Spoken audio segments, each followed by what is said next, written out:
The vuvuzela is actually called a la patata from the Setswana word. It was a beautiful day, sun beat down, I had the radio on, I was driving, trees went by, me and Del were singing, a little runaway, I was flying, yeah, running down a dream that never would come to me, working on a mystery, going wherever it leads, running down a dream.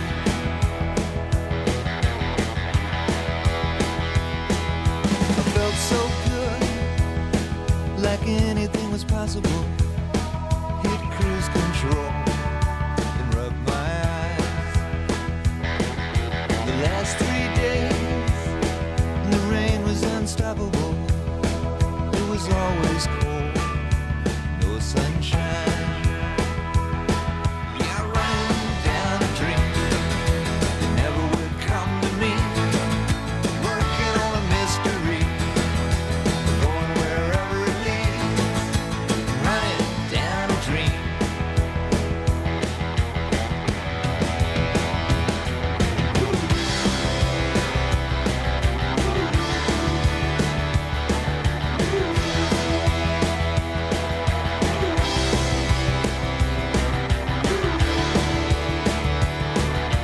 I rolled on, the sky grew dark. I put the pedal down to make some time. There's something good waiting down this road. I'm picking up whatever is mine. I'm running down a dream that never would come to me. Working on a mystery, going wherever it leads. Running down a dream. Yeah, I'm running down a dream that never would come to me. Working on a mystery, going wherever it leads. I'm running down a dream.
That's one of the dream. That's Tom Petty, of course, and the Heartbreakers.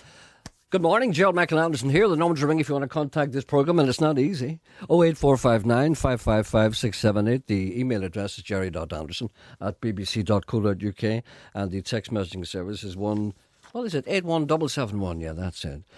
Football. Look at this here. I was inspired by your comment. You were talking to the fat boy the other day. You said English football fans in the media, during your handover with the fat man, you said that you weren't supporting England because they're unbearable when they win and even more unbearable when they lose. You didn't mention anything about them being unbearable when they draw. I decided to pen this song. He's got a song which I can't inflict upon you. It's called I Don't Care Who Wins the World Cup as long as it's not England. I wouldn't play that because it would seem to me as if it was sour grapes, and it would seem to me as if I was taking some kind of a side. And he said, let's be clear. I don't hate the English. In fact, I wish them luck. I just wish that the commentators at the BBC and elsewhere would realise that not everybody in the UK shares the same passion as they do for the English team, especially the one that was around in 1966. What's has happened then? I can't remember. And Gerard Wiley says, well, at least all the ITV HD viewers will understand England goalkeeper's anguish. After all, they didn't see the ball get into the net either. What a cruel thing to say. And a gentleman called Adam says, what a great start to the World Cup. Ireland's Republic of favourite team, France, laboured to a pathetic, feeble, futile, scoreless draw with Uruguay. But I had a £5 bet on them at 7-1. Do you feel for poor Robert Greene, beaten by a shot as weak as water that everyone's proverbial granny should have saved? I saw Simon Cowell on a TV show with Nolan's doppelganger, the fat boy James Cordner, and Cowell says, Simon Cowell, of course, and he knows these things, England will still win the World Cup. This is the man who predicted he'd storm the charts with ageing crooner Steve Brookstein, so perhaps his prophecies should be viewed with some suspicion. Now, every once in a while people contact this programme who are not like other people, and sometimes you don't understand the way of the world. A gentleman called Stuart writes to me and he said, nothing to do with football, he said. I was sitting at a bar called Jenny Watts the other day and I ordered a Belfast ale, as indeed many people do. It came to over £3. I thought, that's dear. As I was on my own, there was another bloke sitting about 4 feet to my left. I thought I would engage in what is known as Northern Irish banter. So I turned over to him and I said, I never thought I'd see the day when a pint would cost over £3. There was silence. He looked at me blankly. Then he spoke. What? He says. I bet you thought you'd never live to see the day when a pint cost over £3, I repeated helpfully. He said, I'm sorry, I don't understand you. He gets up out of his seat. He comes over. He puts his face close to mine. I try again. I said, I bet you never thought you'd see the day when a pint cost over £3. It's hyperinflation, isn't it? Nothing else has increased in price so much, eh? I can't think of anything. He looks at me blankly again. Now, earlier I heard him talking to other people in the bar and to the bar staff. He had normal conversations with them. He had a local accent. He's not elderly. Why is he being like this? I continue. When I started drinking a pint, it was hardly £1. Now it's £3. That's a big price rise, isn't it? He said, I'm sorry, he said, shaking his head. I don't know what you mean. He goes back to his seat, starts talking to another man about how he doesn't understand me. Lord, why have you forsaken me? I'm going to sew my mouth up with catgut and go and live in a remote cave. Don't worry, Stuart. I understand these things. You're just not in the right wavelength. Brothers and sisters, we're here for one reason and one reason alone, to share our love of music. I present to you country music without prejudice. Hey!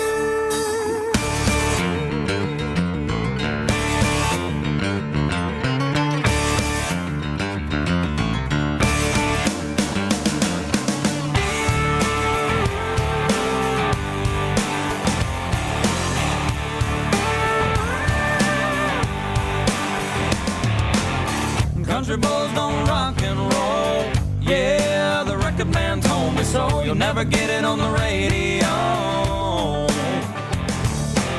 Why they trying to complicate the simple music that we make? Oh, cause if it moves my soul, I'm gonna keep on rolling, rolling. Hey,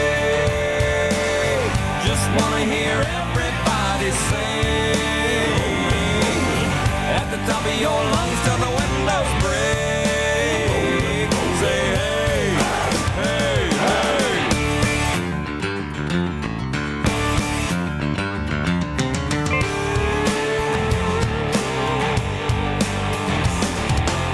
I ain't gonna shut my mouth. Don't mind if I stand out in a crowd. Just wanna live out loud. Well, I know there's got to be a few 100 million more like me, just trying to keep it free. Yeah. Hey,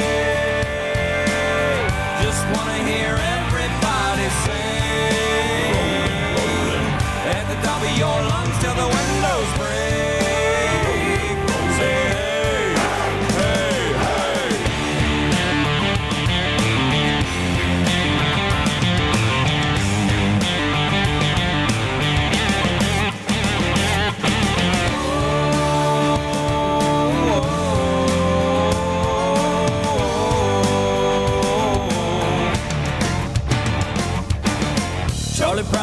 man in black. Rock and roll used to be about Johnny Cash. Yeah, what you think about that? Well, I'm a crazy son of a bad word, but I know I'm gonna make it big and rich. Yeah, I'm gonna let it rip. Hey, just wanna hear everybody sing at the top of your lungs till the windows break. Say hey, cowboy Troy. Diggity dum, diggity diggity dum, dig this. Slicker than the grease from a barbecue brisket. Got more chalk than a fresh potato salad. You thought you had your answer, but your answer wasn't valid. You're looking at me crazy cause you think I'm loco. The big black cowboy with the crazy vocal. Todas las personas están gritando arriba. Now you heard it, now I know you a believer. Esta canción es para toda la gente. Muy importante a usar su mente. So let go of all your preconceived notions. Get up on your feet and put your body in motion. Cause back home, we love to dance. We can beat two-stepping or raving the trance. And when the party is crunk, the girls back it up. We got the systems in the cars and the 20s on the trucks. 6'4" with the cowboy hat. I don't mess around, yo, what's up with that? I'm Cowboy Troy, a Texas hit. And I'm rolling with the brothers, Big and Rich. Go cowboy, go cowboy, go. Go cowboy, go cowboy, go. Hey, just wanna hear everybody sing at the top of your lungs till the windows break. Say hey, hey, hey, hey. Just wanna hear everybody sing at the top of your lungs till the windows break. Say hey, hey, hey.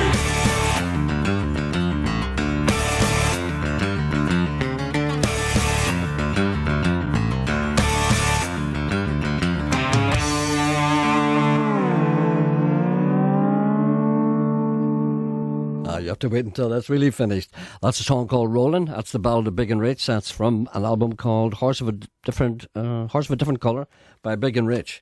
Nigel rings to say, don't forget the number to ring if you want to contact this programme is 08459 555 678. Nigel rings to say he's in an Antrim area hospital. He had his appendix out on Friday. It's very, very sore, but he hopes to get home soon. But he's still listening to the show. You don't need your appendix to listen to this show, I have to tell you. I was listening to your show last week when I heard you play that lovely song, Kevin Doherty, entitled They Belong to Me, such a relaxing tune. Could you play it again this week? Yes, I think I probably could. Maybe not that one, maybe another one. I live in Northolt, Middlesex, and listen to your show every day on cable. You set me up for the day before I head off to work with the natives over here. It must be rough these days, talking to boys about football. I enjoy the banter between you and Mr. Coyle. He's not here today, he's off on his holidays getting his little bum tanned, and the support you give to your dog-loving listeners. It's important that we support our dog-loving listeners because, after all, they are the majority of the listeners. Many people have small pets, many of them quadrupeds. You're the Paul O'Grady of the airwaves. I'm not entirely sure about that. Now that you've moved on to Roy Walker, is there any chance of resurrecting Pat Jennings jokes again? Well, you see disturbing reports from England that Pat Jennings appears to be English now. He's saying, we didn't do well the other day. That's a very, very sad thing. Gerry, the only show I listen to on the radio, keep it up. Say hello to Laughing Boy for me and tell him he needs to get out more. He took your advice because he's gone. And a gentleman writes to me and he said, watching some of the footballers on television, particularly the English players, it seems to me that none of them are all that terribly bright. Well, some of them are, you know. But it's coincidental that you should say that because a gentleman called Jonathan Sims has put together a number of quotes from various footballers, and you have to make your own mind about this, whether you think they're particularly bright or not. Here's quotes from various footballers. Let's just read out some of these. David Beckham once said, "My parents have always been there for me, ever since I was about 7. A man called Mark Viduka. I would not be bothered if we lost every game as long as we won the league. David Beckham again. Alex Ferguson is the best manager I've ever had at this level. Well, he's the only manager I've actually had at this level, but he's the best manager I've ever had. Neville Southall. If you don't believe you can win, there's no point in getting out of bed at the end of the day. Paul Gascoigne. I've had 14 bookings this season, 8 of which were my fault, but 7 of which were disputable. I think that makes 15. Alan Shearer. I've never wanted to leave. I'm here for the rest of my life, and hopefully after that as well. Mark Draper. I'd like to play for an Italian club, like Barcelona. Peter Shilton. You've got to believe that you're going to win, and I believe we'll win the World Cup until the final whistle blows and we're knocked out. Stan Collymore. I faxed a transfer request to the club at the beginning of the week, but let me state, I don't want to leave Leicester. A gentleman with an African name, I'll have a crack at that. Adi Akabinyi. I was watching the Blackburn game on television on Sunday when it flashed on the screen that George had scored in the first minute at Birmingham. My first reaction was to ring him up, and then I realised he was still playing the match. Ian Wright. Without being too harsh on David Beckham, he cost us the match. Another gentleman with a strange name. I'm happy as I can be, but I have been happier. Jonathan Woodgate. Leeds is a great club and it's been my home for years, even though I live in Middlesbrough. Stuart Pearce. I can see the carrot at the end of the tunnel. Lee Hendry. I took a whack on my left ankle, but something told me it was my right ankle. Ian Rush. I couldn't settle in Italy. It was like living in a foreign country. Steve Lomas. Germany are a very difficult team to play. They have 11 internationals on the pitch. Barry Venison. I always used to put my right boot on first, then my right sock. Many people do it the other way around. I definitely want Brooklyn to be christened, but I don't know into what religion yet, says David Beckham. Phil Neville. The Brazilians are South American, so the Ukrainians will probably be more European. Mitchell Thomas. All that remains is for a few dots and commas to be crossed. Alan Shearer again. One accusation you can't throw at me is that I've always done my best. Johnny Giles. Surprised at him. I'd rather play in front of a full house than an empty crowd. Thierry Henry, beloved of the Republic of Ireland.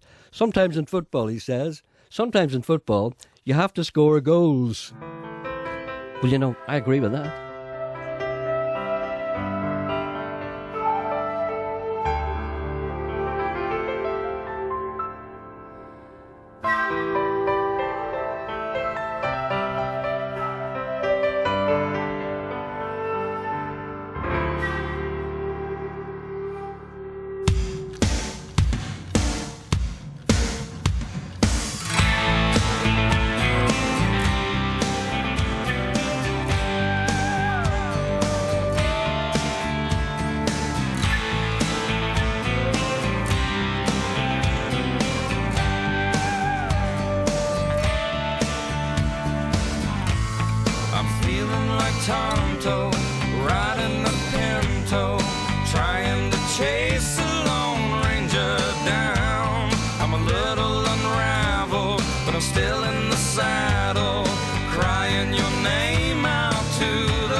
It was a big showdown. Oh yeah, we stood our ground, shot out the lights. It got a little crazy. I don't wanna see us go the way of the buffalo. Don't wanna have another Wild West show. Hey yeah, hey yeah.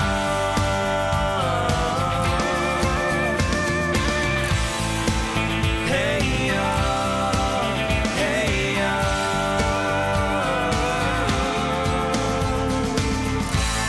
I'm feeling like Tonto, riding a pinto, trying to chase the Lone Ranger down.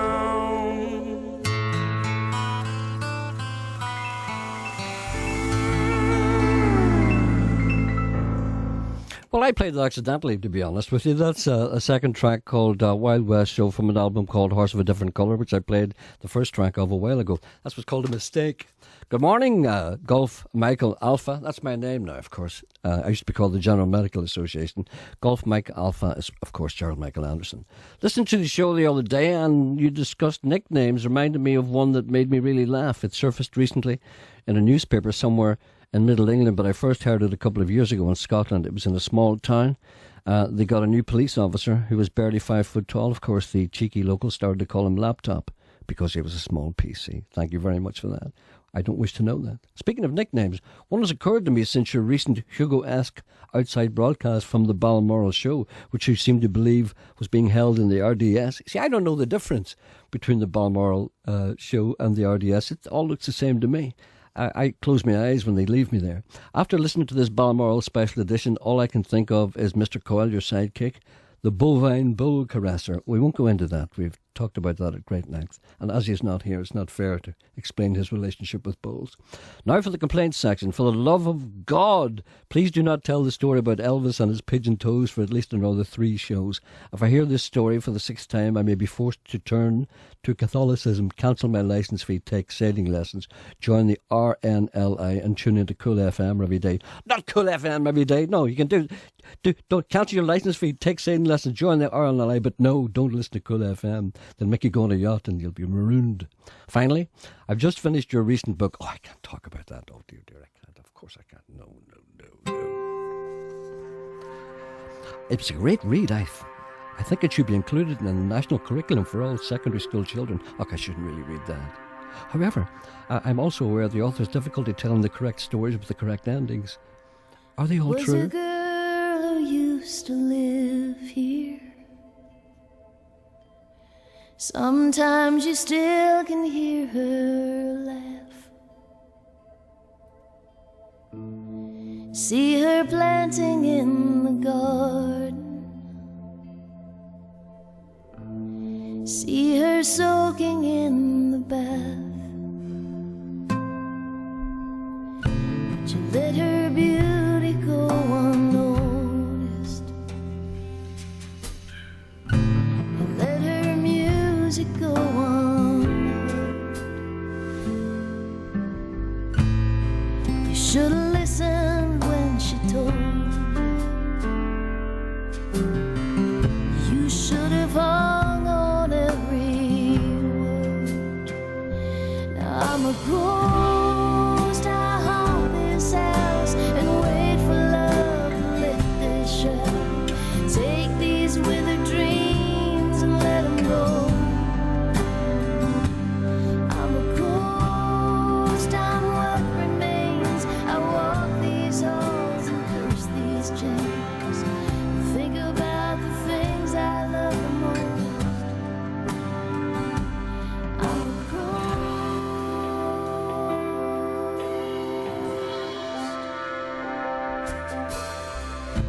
If I was looking for redemption, well, I know it isn't here. And I won't hang around forever, so you can watch me disappear. It's a special request for John. It's called Ghost by Gretchen Peters. We won't get to the end of this. I'll be back after the news. In this limbo, It's a pity. What a nice song. my soul's release. Maybe a garden of my own someday, where I can find a little peace. I'm a ghost, I haunt this house and wait for love to lift this shadow. Take these withered dreams and let them go. I'm a ghost, I'm what remains. I walk these halls and pierce these chains. Think about the things I love the most. I'm a ghost.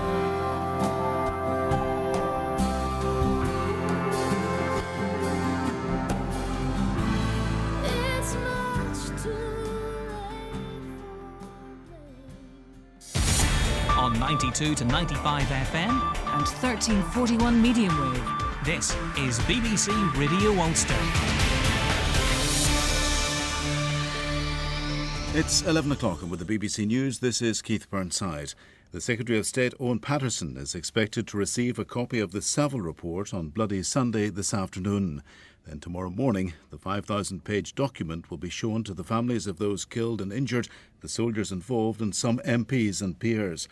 Meantime, the DUP MP and Derry City Councillor Gregory Campbell says it would be a travesty of justice if soldiers are prosecuted following Lord Savile's findings. I think many people would be appalled if there was an outcome of Savile which said that there was unlawful killing and that as a result of that, one or more soldiers were to be pursued.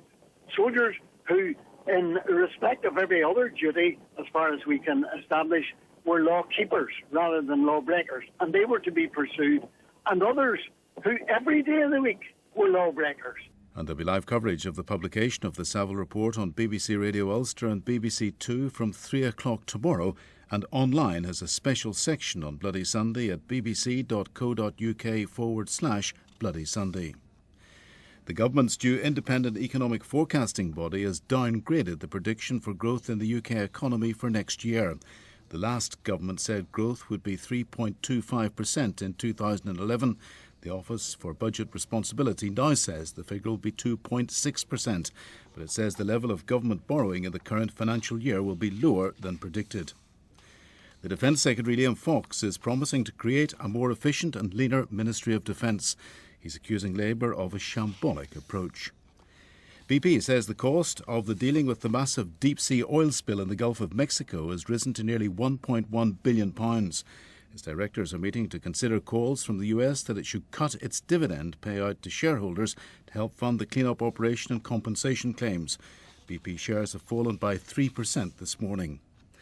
Not a bad day on the weather front. Here's Barabest. Fairly cloudy during the first part of the day, but some bright or sunny spells will manage to break through. A few light scattered showers this afternoon, especially in the southeast. It will be warm in any sunshine today, with temperatures climbing to around 18 degrees in the west, a little bit cooler elsewhere with the onshore breeze. Turning drier this evening with more sunshine to come. BBC News. BBC Radio Ulster. Travel news. Work is taking place this week on the Hyde Park Road in Newton Abbey. Expect delays there until Saturday near the junction with the Hightown Road. Meanwhile, part of the Ballymacash Road in Lisburn remains closed. That's until the end of the month between Prince William Road and Nettle Hill Road. On to flights. At the George Best Belfast City Airport, this morning's flight from Cork is delayed to 12:10, while at the International this afternoon's EasyJet flight from Malaga is now expected at 4:30. Also, there's currently a 1-hour delay to the flight from Barcelona. It's now due at 4:25. Anne Jordan reporting. Travel news on BBC Radio Ulster. On today's Talkback, are we waving goodbye to the paramilitary flags? New research says we are. Have you noticed any difference on the roads? The great Vuvuzela debate. Is the African horn doing your head in? Guy Ritchie's been snapped wearing gym jams. Is it now cool to wear stripes to bed? And the local beauty queen who's found God. Will she now become a religious pin-up? That's Talkback today with me, William Crawley. Our lines are open from 12 noon. A discussion of Guy Ritchie's pyjamas on Talkback. Well, what a great start to the programme. You've got my attention now. This could be your best show ever. Gerry, a sports reporter once asked Gordon Strachan for a quick word. Gordon said, velocity. Ed Larkin writes to me and he said, I'm angry. Morning, cabbage head. Who can we blame for the blame game? Don't blame anybody, just let it happen. Man is born, man lives, man dies. And it's all vanity. Here's a morality tale.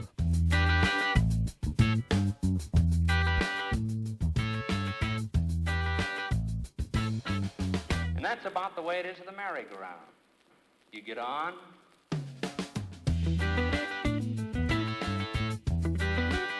you go around, standing in the saddle.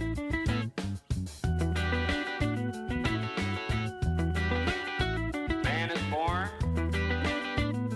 man lives, man dies, and it's all vanity. He tried thrills.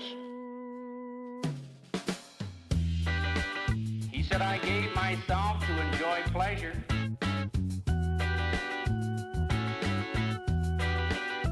What are teenagers doing today? They're trying every thrill there is in the books. We got colored TV, but it still isn't satisfying.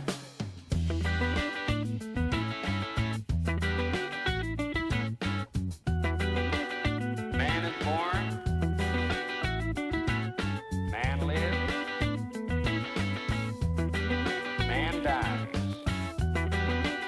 and it's all vanity. You can't understand it, it's going so loud and so forth, and they're wiggling and wobbling around and everything else, and yet they're not satisfied. And these disc jockeys say, here is a tune that is different. Man is born, man lives, man dies.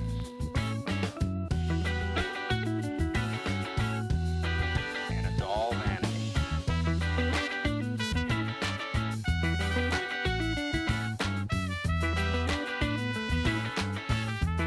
You can't understand it, it's going so loud and so forth, and they're wiggling and wobbling around and everything else, and yet they're not satisfied. And these disc jockeys say, here is a tune that is different.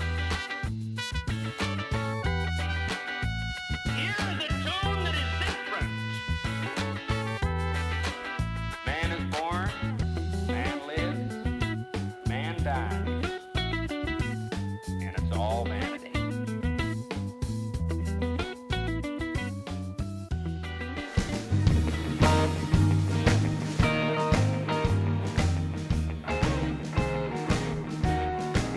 While you're coming down High Street, walking in the sun, you make a dead man rise, harder. She's the one, Jolene, Jolene. Baby, I am the king, and you're the queen. Well, it's a long old highway, don't ever end. I got a Saturday night special, I'm back again. I'll sleep by your door, lay my life on the line. You probably don't know if I'm gonna make you mine, Jolene, Jolene. Baby, I am the king, and you is the queen.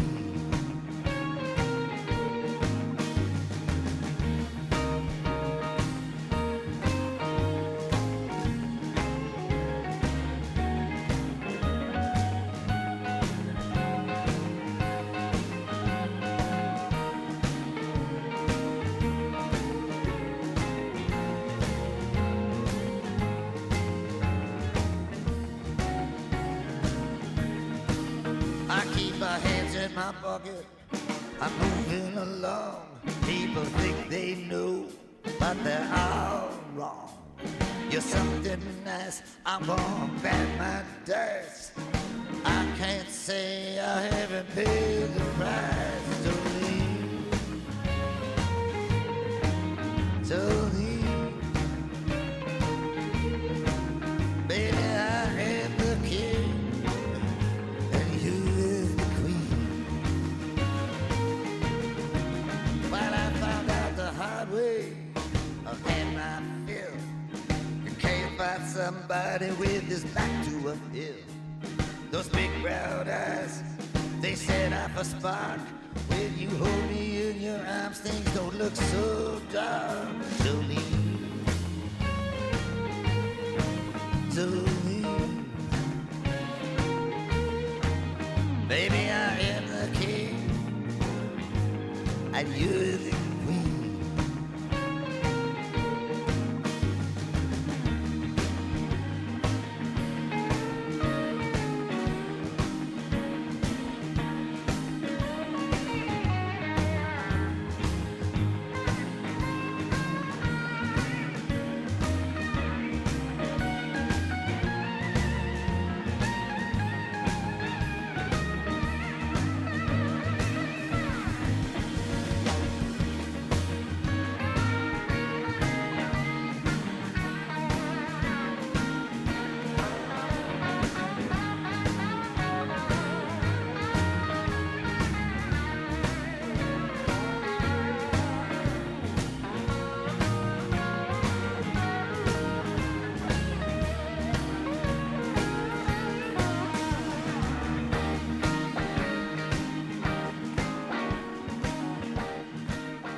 Bob Dylan, of course. That's a song called Jolene from an album called Together Through Life. And before, sorry, I just crashed the CD against the microphone. I do it on a regular basis. Before that was a song called Thrills by a band called Cake. They're an American band. It's B-side and rarities. These are all cover versions by this band called Cake. And on this, it's the first time I've ever seen anybody covering Frank Sinatra's Strangers in the Night. And I played it and I suddenly realised why nobody else does cover Strangers in the Night. I'll play that for you in a moment. It's particularly horrendous, and as you know, anything that's particularly horrendous must be played in this show for the benefit of those out there who like things that are particularly horrendous, of which there are many.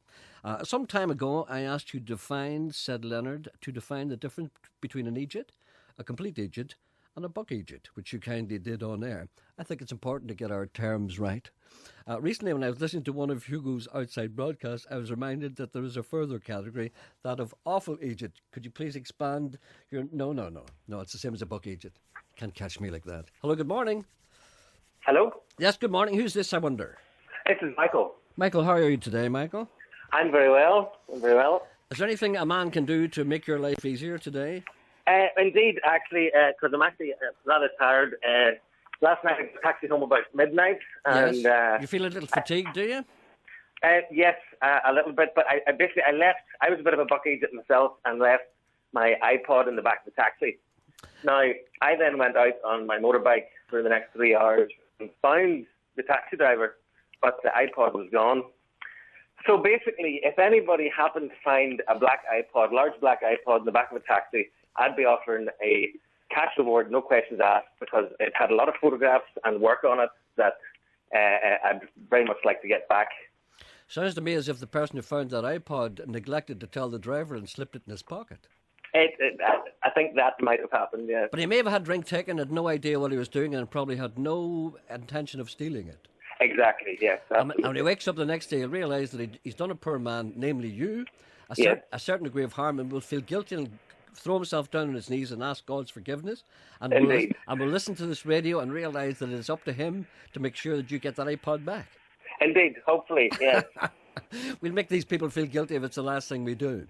Thank you very much. I can ask you a number of questions now, a couple of unusual things on your story there. You get out of the taxi, and then you get on your motorbike. Why didn't you take your motorbike in the first place? Because it was lovely evening and I walked in town. Okay, so when you did take the taxi, it occurs to me that perhaps you had drink taken. Oh, no, not at all, no. Which I was going to ask you, if you had drink taken, how come you got on the motorbike? You see, this no, it was perfectly legal. That's disappointing. So, where did you get the taxi from? Where did you get on it, and where did you get off it? I got on in the taxi around Auntie Annie's. All right. and then up to East Belfast. Okay. Well, that's a perfectly harmless route, I have to say, and Indeed. indeed an exciting route. When was that, Saturday night? I know that was last night. Oh, last night. Last night, Yeah. sorry. Yeah. Serves you right for going out in the Sabbath. I know people would have you burn in hell for that. Oh no, it was all above board. Okay, no, I understand. No, I'm not one of them, by the way. I'm just saying that there are people out there. But okay, anyone who's found your iPod and mistakenly slipped it in their pocket and forgot to tell the taxi driver and didn't say, "Hey, guess what I found in the seat?" Yeah. And your hopes are slim, I would say. But I'd say, never. but I'm offering a cash reward. I'd pay 50 quid to get it back. Really? Yes. 50 quid? Jeez. Well, that's all right. I'm sure it'd be worth. I'll tell you, it'd be worth a man's while to give that back. No questions asked. No questions asked. It's just there's a lot of photographs and work files on it. All right then. Okay. I'd like to get them back. All right. So the person who's got that, if you accidentally slipped it in your pocket, a man will give you 50 quid to accidentally slip it outside your pocket and give it back to him. Yes. All right then. We'll do what we can. Thank you. We'll give you a ring Thank if you we hear very much. Thank anything. you. Not at all. Okay. Bye. Bye. Just breaking up a wee bit there. And another caller said, I lost a pair of glasses in Lisburn on Friday afternoon between the hours of 2 and 6:30. They were in a black soft pouch and they are urgently needed as the lady who owns them needs them urgently. If anyone finds them, please leave them in the health centre in Lisburn. You can't get any more clearer than that. A gentleman writes to me, a lady should I say, that owns a cat. She said, great shows last week. If the good Lord's willing and the creeks don't rise, we can look forward to a pride of great shows this week. My money's on you, Gerry. Tommy, my cat, and I sat on 2 burros wearing ponchos and sombreros. Of course, you will guess that we were cheering on Mexico, our adopted team in the World Cup. But I'd vote for Mexico. I'd support Mexico. Never mind what John McCurrick says. He says we should be ashamed of ourselves for not supporting England. No, we should be proud. When the match ended in a 1-1 draw, I looked at Tommy and I said, well, Senor Tommy, is that 1 point gained or 2 points lost? Tommy bared his teeth, gave a horrible Mexican laugh and said, points? I don't want your stinking points. He had been to sea, blazing saddles. I watched as Tommy dismounted from his burro and rearranged the fork of his trousers. Or he calls them chaps. I could see Tommy was angry. I decided to let the feline cool down, so I grabbed him by the scruff of the neck, held him under the cold tap for 17.5 minutes, as recommended in the Geneva Convention. Tommy, I said, I heard the South African crowd chant, Bafana! Bafana! What does a Bafana mean, Tommy? Tommy gave himself a shake. It's almost like the Vuvuzela. Many people on Friday did not know what a Vuvuzela was. It's on the lips of everybody today. It's almost akin, I have to say, and, it's almost like the Viking horn. Maybe they need me there. Tommy gave himself a shake, sending water and fleas everywhere, and replied, Bafana is a Zulu word. A literal translation of Bafana would be boys are boys. Nothing to do with the regular Christian Brothers nose letter. I looked out of the window and said, Tommy, come and look at the gangs of little hooded Bafanas throwing stones at our house. To which Tommy Whitley replied, once you've seen one hooded Bafana in Belfast, you've seen them all. After the England-America match, I looked at Tommy and I said, another 1-1 draw. I see a pattern emerging here. Mexico first, then England. Tommy, who was dressed as a miniature Uncle Sam, complete with stovepipe hat, said, America needs you. I claim a moral victory. And as for your goalkeeper, he really was a bit, get it, green. I stood there dressed as a pearly queen and I said, Tommy, I hope this won't affect the special relationship between Britain and the US. Not at all, drawled Tommy. To America, Britain will always be special. Did we not take you by the hand and lead you into 2 wars in the Middle East? I stood there with tears in my eyes, wax in my ears, no brains in my head, and I yelled, God bless America. I crawled, grovelled abjectly in a sycophantic Uriah Heep way and muttered, sorry about the trouble with BP. Don't worry, kid, drawled Tommy. Your British bees can pee in the Gulf of Mexico any time. It's the way, I think, that I tell them. Strangers in the night, listen to this and weep.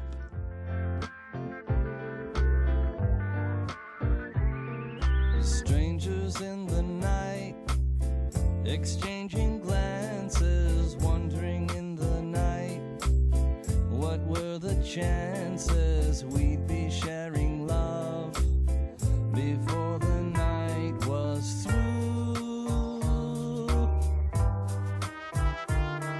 Something in your eyes was so inviting.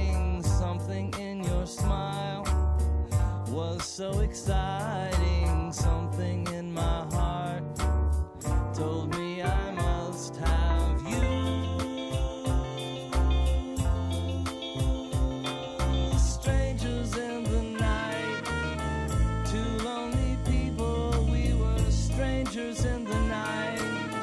Up to the moment when we said our first hello, little did we know love was just a glance away, a warm embracing dance away. And ever since that night we've been together, lovers at first sight, in love forever. It turned out so right for strangers in the night.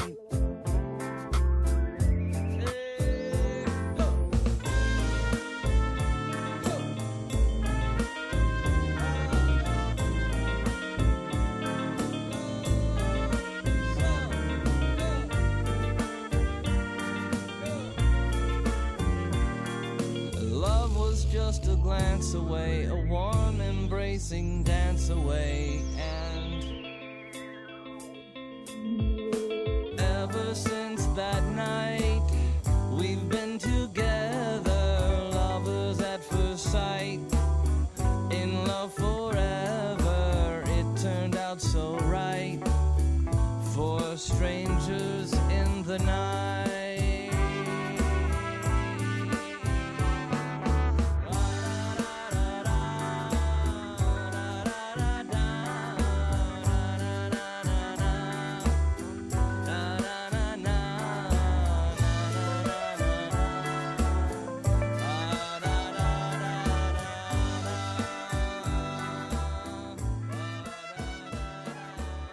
And that's why people don't cover Strangers in the Night by Frank Sinatra. That's a song called Strangers in the Night, not by Frank Sinatra, by a band called Cake. And they did one before that called Thrills, which was good. Just goes to show you how good a band can be and how bad a band can be. Now, I've been asked to tell you about this. There's a rock and roll bus tour, apparently every Saturday afternoon from this Saturday, from this Saturday, which is June the 19th, until September the 25th. Every day on Saturday at 2 p.m. you can get a bus, a rock and roll bus tour, and it visits all the sites associated with everyone from Van Morrison to Ruby Murray, via Stiff Little Fingers, Snow Patrol, Them, Thin Lizzy and more.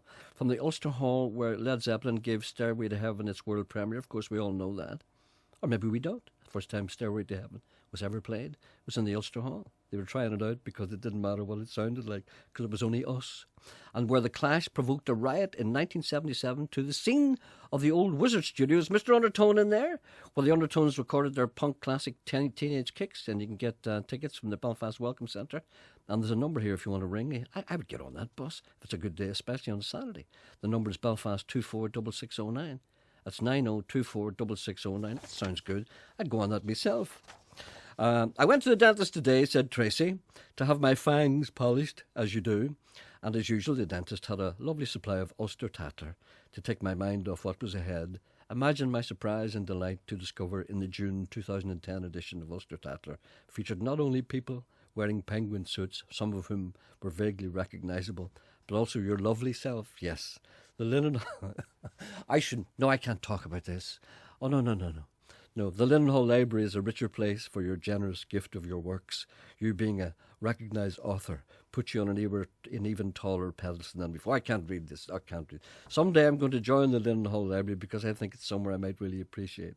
Anyway, that's the only place I can go in amongst the Irish collection and read your well-known seminal works. Anyway, better go before I swoon at the thought of your loveliness and I'm unable to entertain the young people who come to our youth club.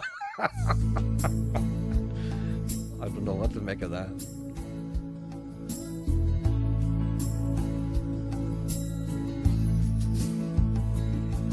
I don't know if you can hear me. Don't know if you can see me. But I'm needing you. Just to take away the feeling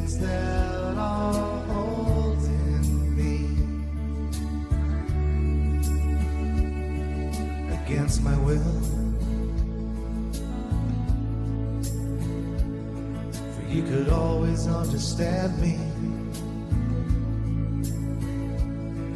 Never tried to underhand me like so many did. Just to have of you something simple to believe, like a memory, just a memory. When I look for you, when I call to you, those words just carry through into the yonder like they always do. I just can't get it right. Try as hard as I might, you won't be here tonight. You won't be here tonight. I was gonna wait till later. Put some thoughts down onto paper. Always said I would, just to let you know everything I couldn't say.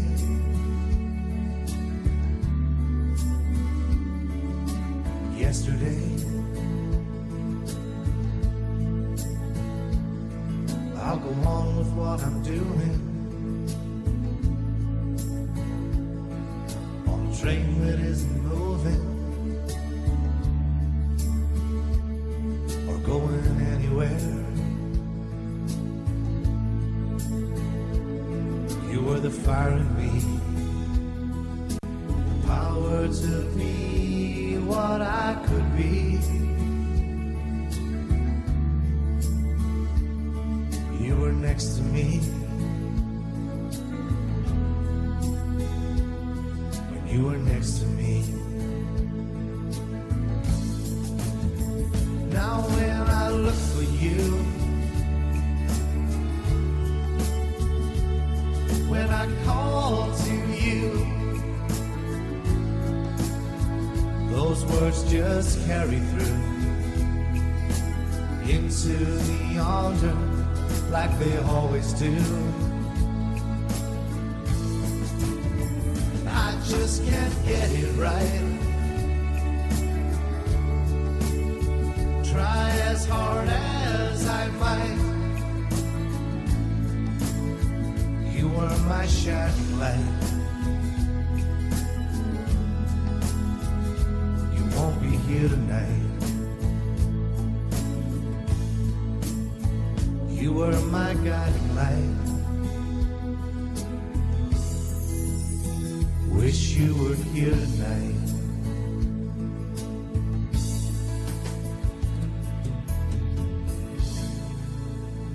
What a nice song, and I have to say, much requested. Many people ask me to play it all the time. Of course, I refuse, not for any particular reason, just because I'm Thran.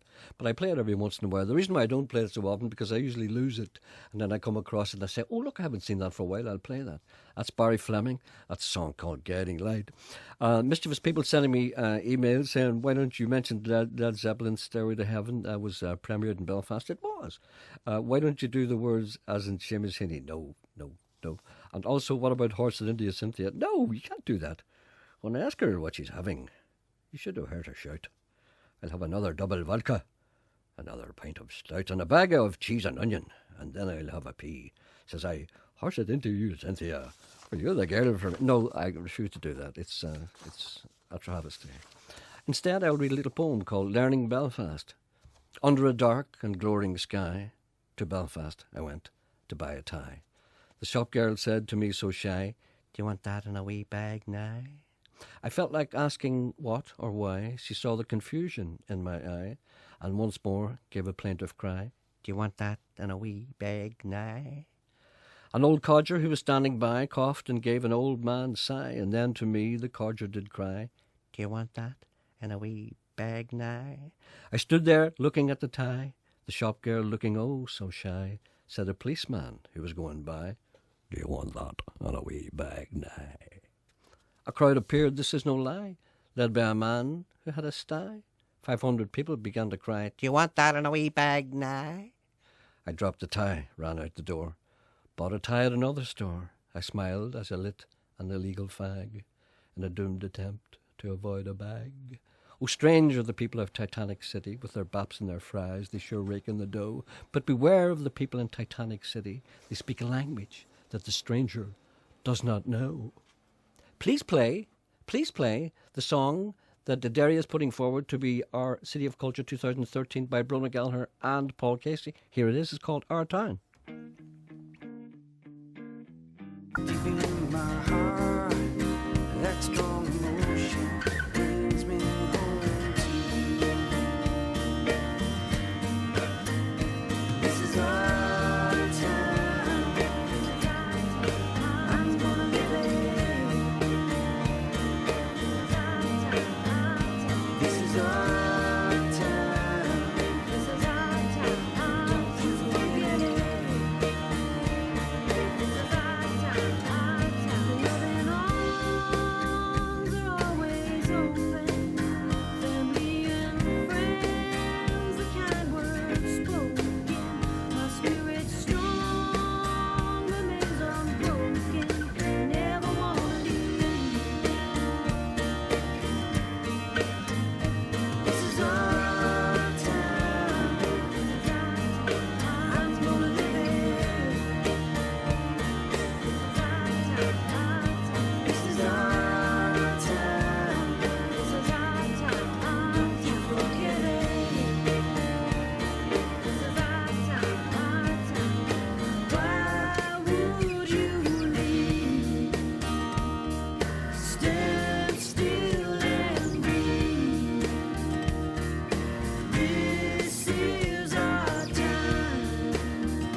That's Brona Gallagher and Paul Casey. That's a song called Our Town. I mentioned earlier in this programme, but every once in a while people write to me who need help, people who are perhaps not the same as other people, and they need, well, I suppose, a certain degree of, well, comfort, knowing that they perhaps some of their thoughts are not this kind of thoughts that they normally have. So they usually come to me. Such a man is Stuart, and he says, hello, strangely enough. He says, in the 1920s, the famous Irish playwright and roustabout Brendan Behan lived in Donaghadee for a summer, painting the lighthouse there on the harbour. He did. I'd heard that he did this as a form of community service after being found guilty of some IRA-related offence. I think more people in the IRA should be made to paint lighthouses, take their mind off everything. But according to Jim Fitzpatrick of the BBC, he was working for the Commissioner of Irish Lights. Politics now. One of the few all-Ireland institutions which survived partition, and indeed survives today. They look after all the lighthouses in Ireland, north and south. I presume they survived the upheavals and troubles of the 1920s and more recent times by just quietly getting on with their work, ignoring what was going on around them. See, nobody bothers lighthouses. Nobody shouts at a lighthouse, "We want it now!" Politicians and similar big mouths don't bother much with them. Anyway, the reason I'm telling you this is because after he had finished painting the lighthouse for the day, Brendan would swim across Donaghadee Harbour and back.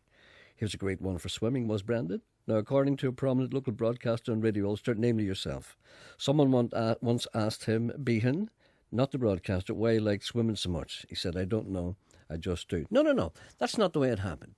What he did, Brendan Behan once said that he liked Shakespeare, even though he didn't understand it.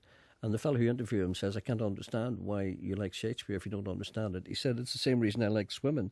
I just like the water washing over me. I feel the same about the words. You don't have to understand them. It's like Finnegan's Wake. And now I've become a great one for swimming myself. I will try to answer that question.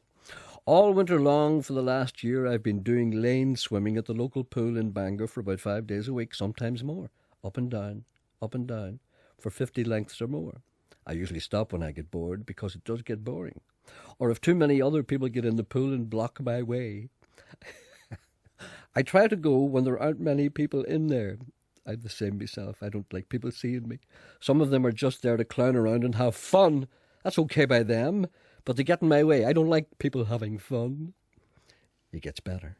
But now that the warmer weather is here, I've taken to the seas at Ballyholm and Grimsport. This is heaven for me. There are no people in the water. A few souls go in paddling or up to their waists and they turn back. But I'm a very strong swimmer now because of all my practice, so I go way, way, way out to where the jet skis swerve and the boys don't. I only ever do one stroke, the breaststroke. I hate all the other strokes. I've never learned how to time my breathing with the crawl, and I always start swallowing water, which is not a good idea if it's seawater. It can kill you. It's called drowning.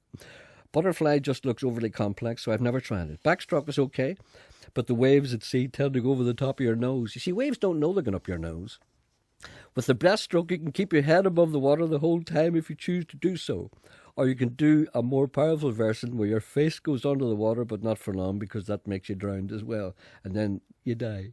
If you get tired, you can come to a vertical standstill and just sort of float lengthways. It's great. I hope you're all listening to this. This is good stuff. I wear a pair of goggles and I put my head below the water. It's not really diving because I find it difficult to stay under too long because I find I have to breathe every now and again. But I think I'm naturally buoyant. But I get to see seaweed in its natural state. How it is meant to be seen. What I mean by this is, when we see seaweed on the water's edge or the beach, it's all limp and lifeless, like many of the people lying on the beach, like dirty old rubbish. Seaweed is meant to be viewed growing up under the water. You see, seaweed, a lot of people don't know this, seaweed is vertical. The only one I know the name of is bladderwrack.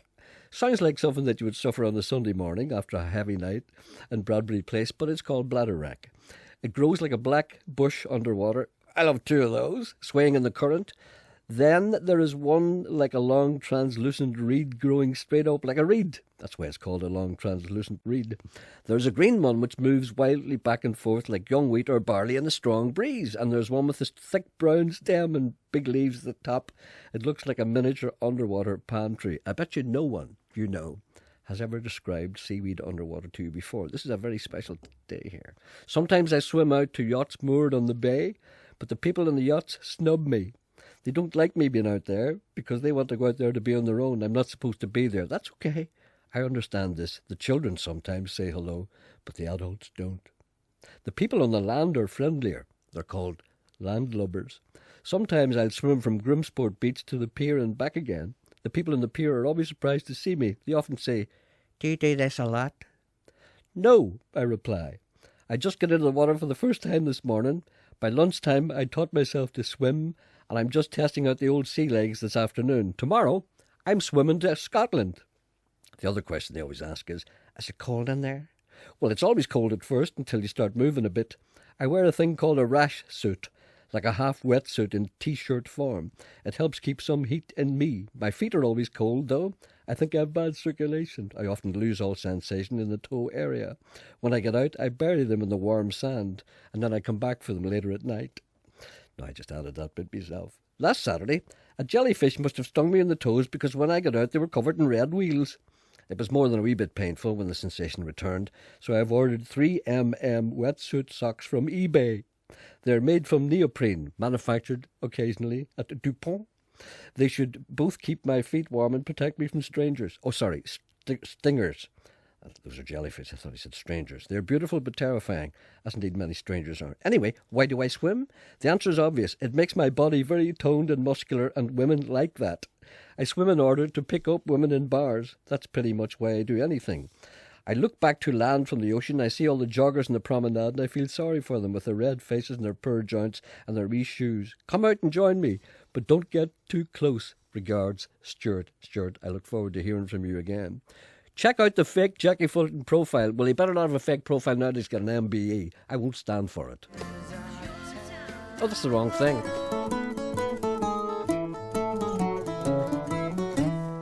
As I went walking down by the hill town, the lovely fresh mountains, they did me surround. I spied a pretty fair maid, to me she looked grand. She was gathering wildflowers on the banks of the Bann. I stepped up to her and decided, say, since nature has formed us to meet in this way, since nature has formed us, then here is my hand, and we'll walk together on the banks of the Bann.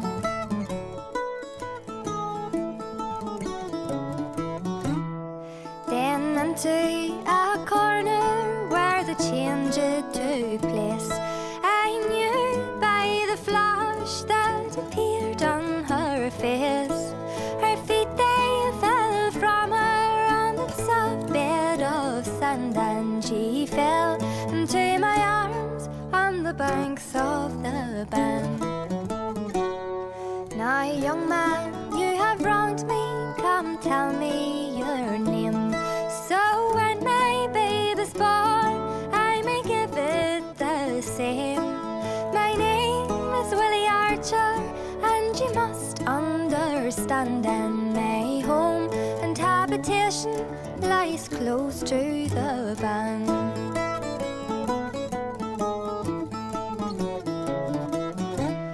But I cannot marry you, for I'm apprentice bound at the spinning and the weaving in Rathfriland town. But when my term is ended, then here is my hand, and we'll get married on the banks of the Bann. So come all you pretty fair maids, take a warning by me. Don't go out a curtain by 1, 2, or 3. Don't go out a curtain by 3, 2, or 1, or you'll meet with Willie Archer on the banks of the Bann.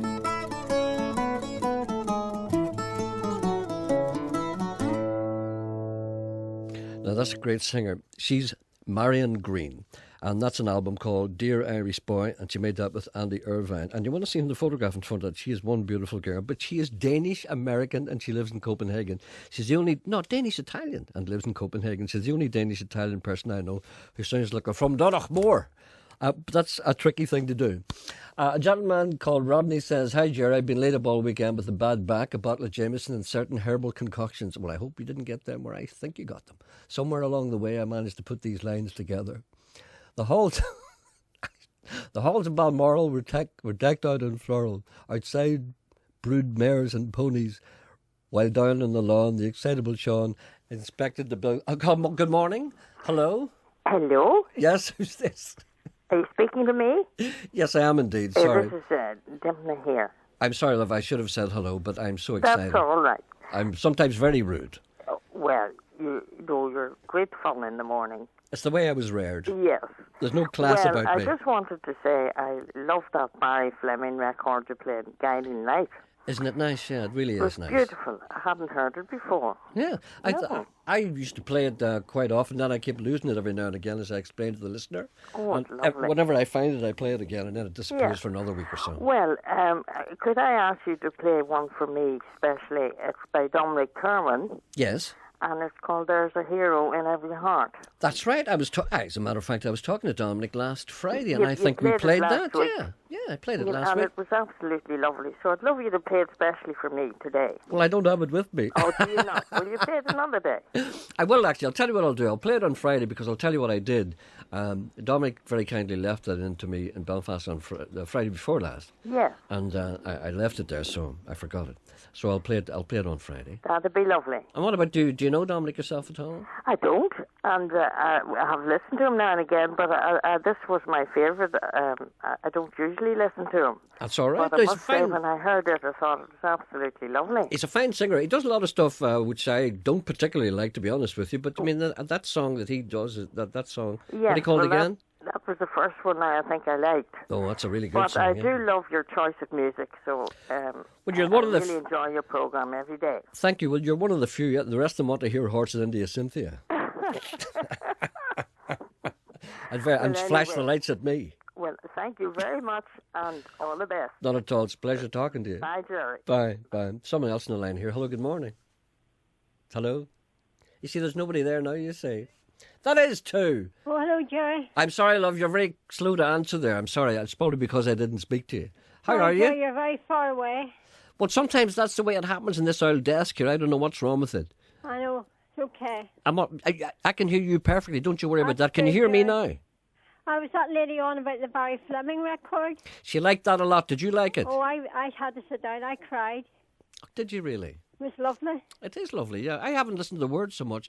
You know, I don't listen to the words, you know. Do you not? No. Oh, you should listen. I rarely listen to words of a song. There's something wrong with me. I just hear the music. No, I well, don't listen hear. to that because it's so beautiful. I remember there's a record that I play. A lot of kids playing, singing rock and roll songs, and every time I play it, people ring up and complain that they say, "These kids, do you hear what they're singing?" And I say, "What are they It singing?" was really nice, Jerry. I loved it. Jerry, the other one I was wanting to ask you about, you played Waltzing Matilda. I think it was last Friday. Yes, I really loved that. Who sang that? that's the late Liam Clancy. Sorry? The late Liam Clancy. The big name Francie.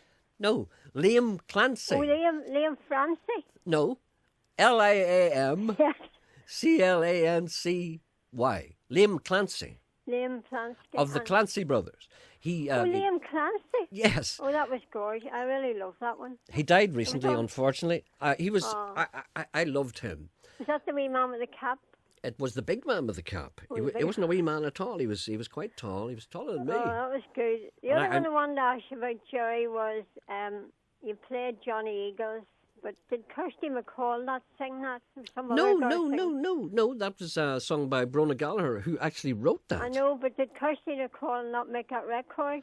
Oh, I don't know. Maybe I she think did. she did. Maybe she did, for all I know. I don't think so. I think I would have known about that if she had. No, I don't think so. But I'd really love that Waltzing Matilda. I didn't realise it was a story about war. Of course it is. Yeah, it's about these soldiers from Australia who went to. I was going to say Galapagos, but that's not the Dardanelles. No, it was Charles Darwin went to the Galapagos. Sorry, Jerry, you're way in the background. No, it's about Australian soldiers who died in great numbers at the Dardanelles during the First World War. Dardanelles. Yeah, and they came back. I had a great grandfather that fought in the Crimean War. Oh dear! Was he killed or did he come? Nightingale looked after him. Florence Nightingale looked after him. And did he die there or? Yeah, what happened was he wrote a letter. Florence Nightingale. This is my mother told me this. She was from the south. No, Florence Nightingale helped him write this letter, and he died.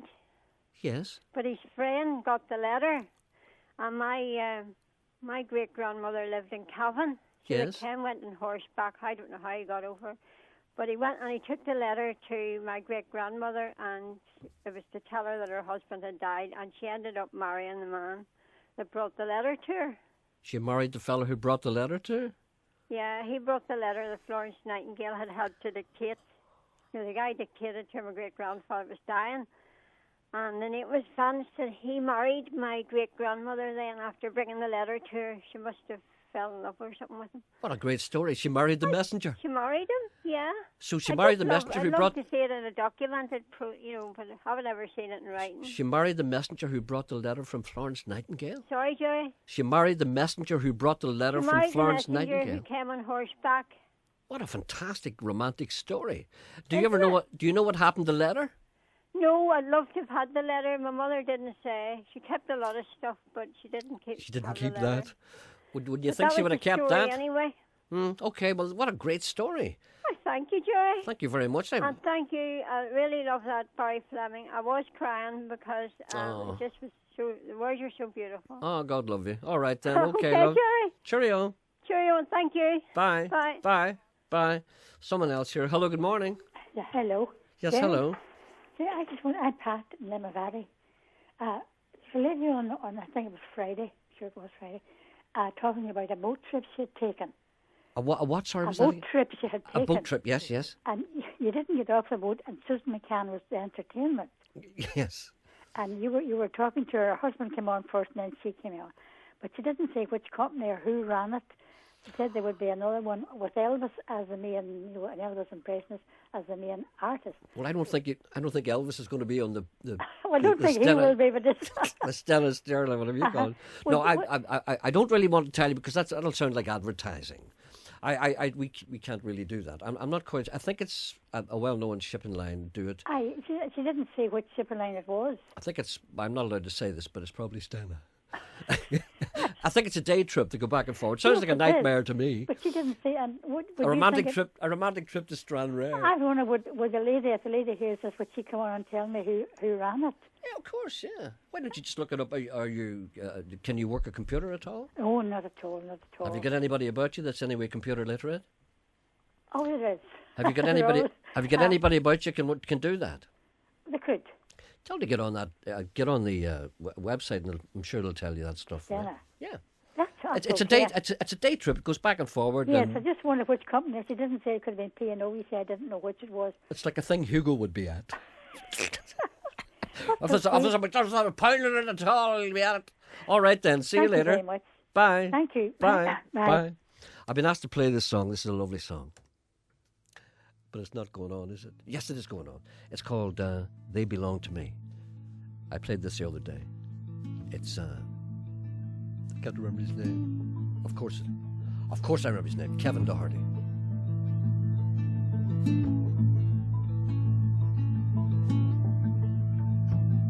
I belong to East Virginia.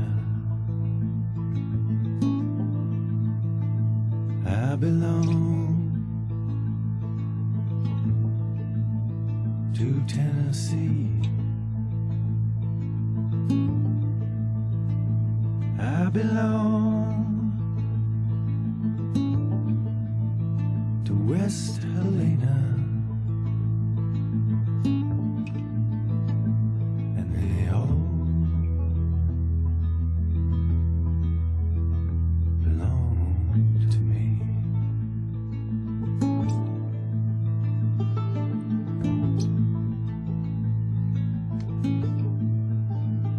See you flow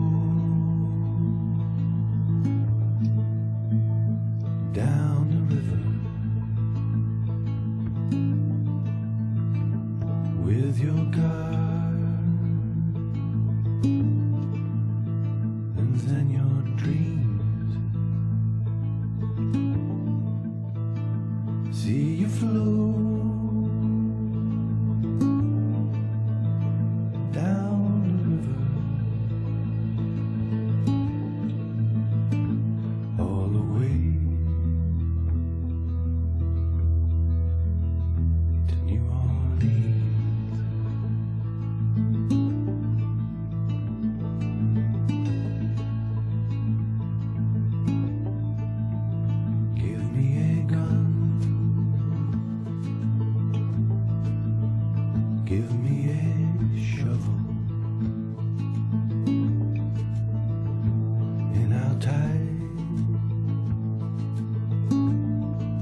guarantee no trouble.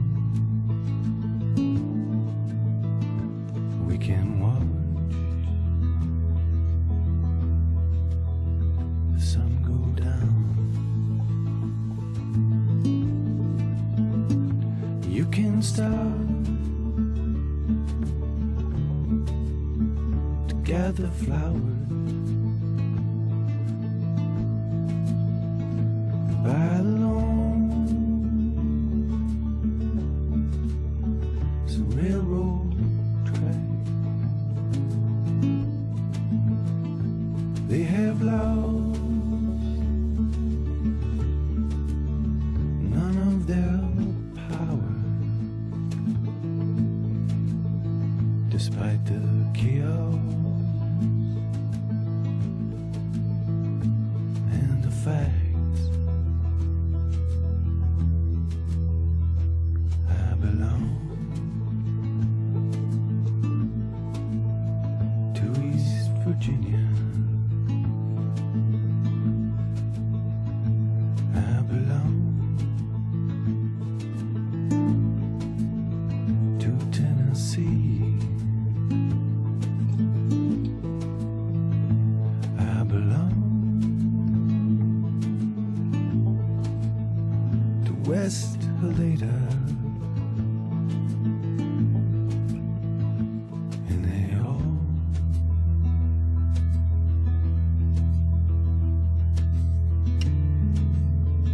belong to me.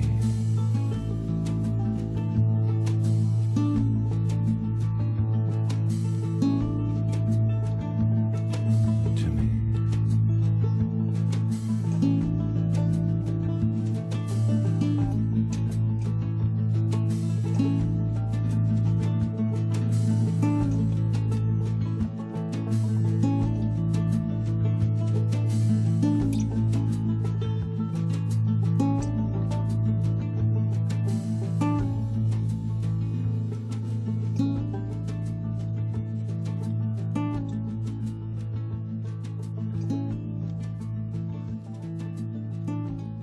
That's Kevin Doddy, of course. That's a song called They Belong to Me from his last and the best album, in my opinion, called Telegraph. People saying the Vuvuzela. The Vuvuzela was a strange thing. People are talking about that on all the programmes, that particular horn, if you're following football at all, that particular horn thing that they hear, it's kind of like all the time. It's driving people crazy. Vuvuzelas have said to be based on kudu horn instruments, thus rooted in African history. Apparently what they used to do is used to have these big horn things and they used to try and kill off their opponents with them. And the origin of the name Vuvuzela is disputed. It may have originated from the Zulu making a vuvu noise, it says. Directly translated vuvu because the vuvu sound it makes from the township slang related to the word shower. And who knows what we're talking about. Gerry, don't forget, no, I won't do that, just a couple of messages before we go.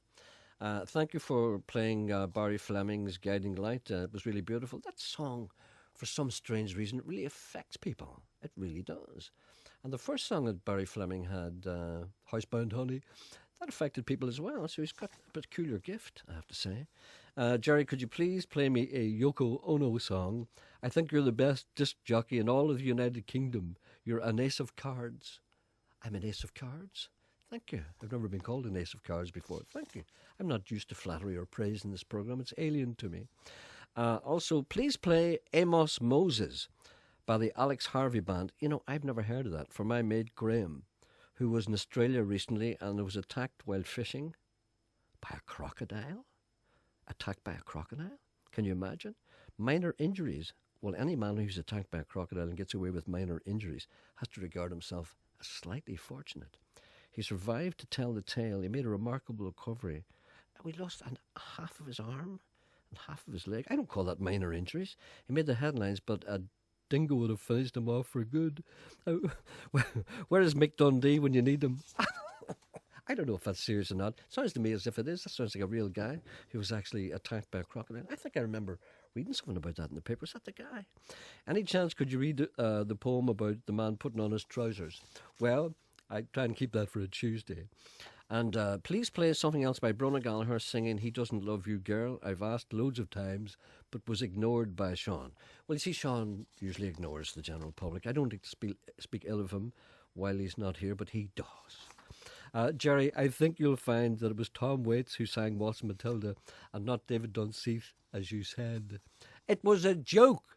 It was a joke because Tom Waits has got the same kind of voice as David Dunseith, a little bit. And here's the final message for today. It says, please ignore this message. I'm just testing this phone. Right, I've ignored it. Back tomorrow at 10:30. Goodbye.